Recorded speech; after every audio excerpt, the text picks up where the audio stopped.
Ukrainian President Volodymyr Zelensky's top aide is denying that a rift in government led to an attempt on his life today, describing the idea as idiotic. Serhiy Shefir escaped unharmed when a gunman fired on his car just outside the capital, Kyiv. Ukrainian authorities say they are investigating the possible involvement of foreign special services. Russia has already denied any involvement. President Zelenskyy has promised a strong response to the attack. The car was hit with a hail of bullets, over a dozen shots from an automatic weapon, say Ukrainian investigators. But the bullets missed their apparent target, Serhiy Shefir, chief aide and long-term friend of the Ukrainian president. I remember that we were driving. Suddenly, shots rang out, wounding the driver. The driver was great. He continued to drive. We had to speed up a little. It was scary. I immediately called the police. Shefir's driver was seriously injured in the attempted assassination and was taken to hospital for treatment. There's little concrete information about who the perpetrators might be, but with a political scene as messy as Ukraine's, rumours abound. Shefir was swift to reject suggestions of a falling out with his close ally, the president, calling them fake. Zelensky's robust reaction came from New York, where he's attending the UN General Assembly. Who is behind this? I honestly don't know, for now. What kind of forces do they represent? Maybe internal or external ones. But I do not see them as a strong force, because they are sending a message by opening fire on my friend's car in the middle of the forest. That's a weak thing to do. And our answer will be strong.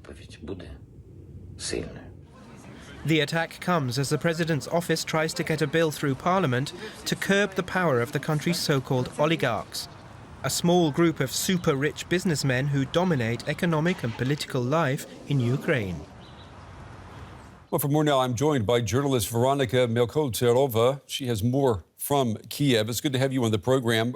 We understand that this assassination attempt surprised and has even puzzled Ukrainians. Are police any closer to determining a motive for this attack?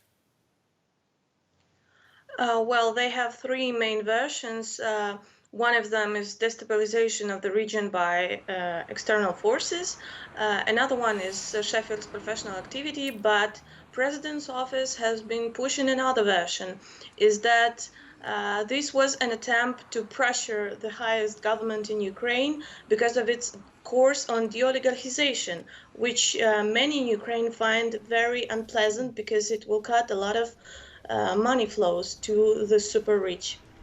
Well, talk to me a little bit about the target of this attack, Serhiy Shefir. Who is he? Serhiy Shefir is a close friend and a business partner of Volodymyr Zelenskyy since the times of Kvartal 95 comedic studio.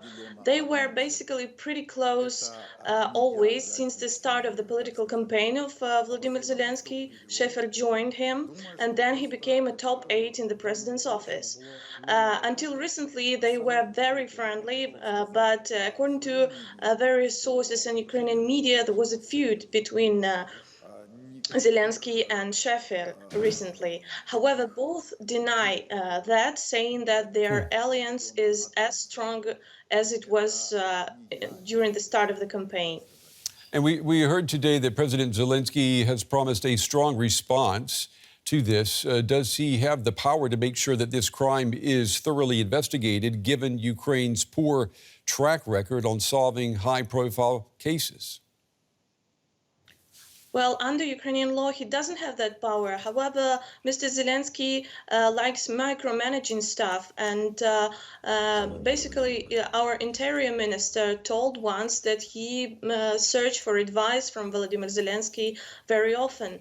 So I think that considering that it was an attack against his close friend and ally, Zelenskyy might push the investigators to work harder this time. Yeah, it'll be interesting to see what the next step is. Journalist Veronika Melko-Tserova with the latest tonight from Kyiv. Veronika, thank you. Thank you.